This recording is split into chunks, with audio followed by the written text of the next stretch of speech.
छौड़ी तू करही गजरवा।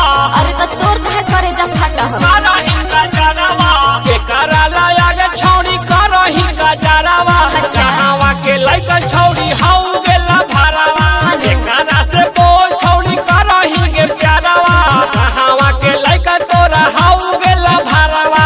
काहे लगी और छोड़ा फटा हो कपारवा फटा हो कपारवा।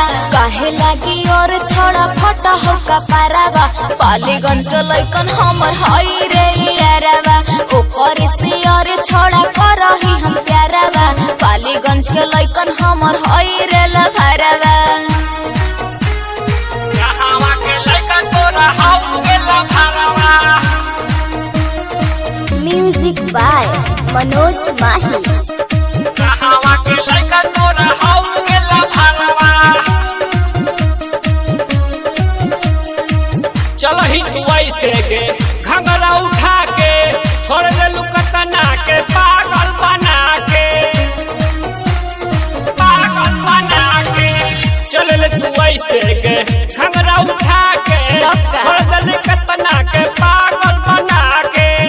अच्छा झूठो के गड़ल हौरे हमरा पर नजरवा। देख बहुत दिन से देखै थी झूठो के गड़ल हौरे हमरा पर नजरवा। पालीगंज के लइकन हमर हई रे यारवा ओकर से और छोड़ा करही हम प्यारवा। पालीगंज के लइकन हमर हई रे लभरवा। हवा के लइका तोरा हाउ गेला भरवा। हवा के लइका तोरा हाउ गेला भरवा।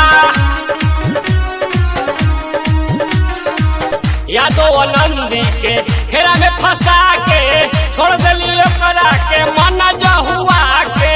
अरे बाबू अभी चक्कर में नहीं पड़ा। जहुआ के यादव नंदी के घेरा में फंसा के अच्छा। छोड़ देली ओकरा के मन जहुआ के।